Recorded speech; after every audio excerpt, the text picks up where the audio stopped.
Dr. Emily Nolfo is no ordinary physician. She is an MD VIP, primary care doctor who takes her patients grocery shopping. It's a program she calls Shop with Doc. Dr. Emily Nolfo is joining us now to tell us about the program and how it works. Good morning. Good morning.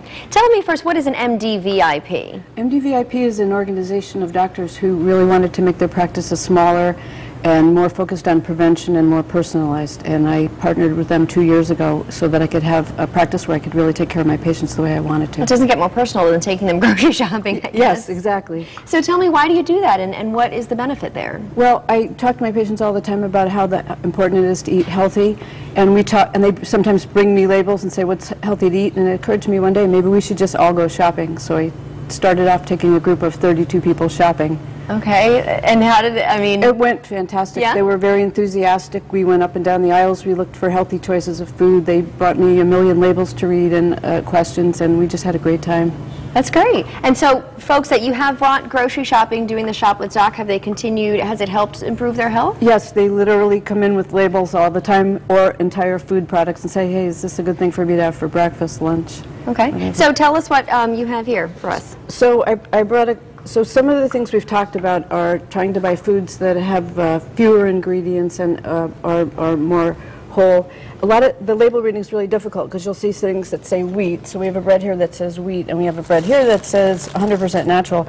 And when you look at the labels for these, you can see that the first ingredient on this bread is actually enriched flour, but that's wheat flour. and that's really just white flour.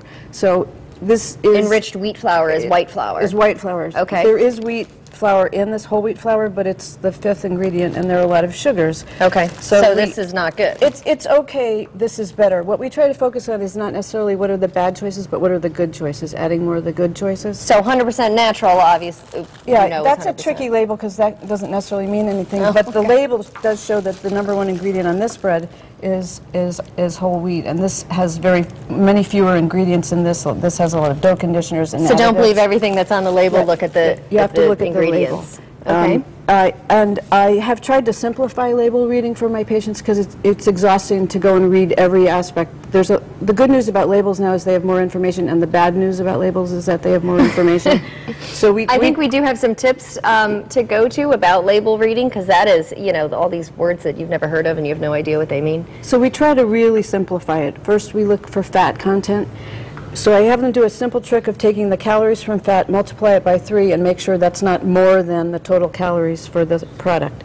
So to give an example... So take the fat grams, multiply it by 3, and it shouldn't be more than all of the calories? Right. So if we take this label here, 20 calories from fat, multiply that by 3, it's 60. Total calories in this item is 100, so that's a pretty good one. That's okay. Okay, that's interesting. I've never heard that. And and then the sodium, I try and get my patients to choose products that have less than 300 milligrams of sodium. Which is tough, because salt is in everything. Right, and so we looked at soups on our last grocery trip, and we really couldn't find one under 300, Yeah. but this was one of the best, 480. Some of them had as much as 1,000.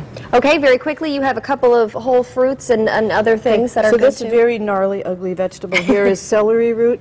It's a root vegetable that's low in carbs. It's ugly, but when you peel it and cook it, it's delicious. You can substitute it for potatoes. Celery root? Okay. Celery root, and it's loaded with vitamins and minerals, and it's excellent. This also funny-looking vegetable is a prickly pear cactus. Okay. It has tons of vitamin C, magnesium. A cactus, all right. It's the top of a cactus, and it's very sweet. It's a fruit, and it's kind of neat. So I try and get my patients to try new and different stuff.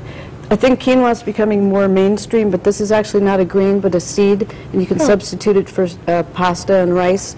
Yeah, you hear a little bit about quinoa, but... It's a perfect protein, and it's got loads of fiber, and it's a really great thing to eat. Okay, great. All good tips. Thank you so much, Doctor. I appreciate that. And you're in Branford? In Branford, Connecticut, yes. Okay, so of course you can go to WTNH.com to get all of the information about Shop with Doc, and you can click on our weekend section, and we'll have all that there for you.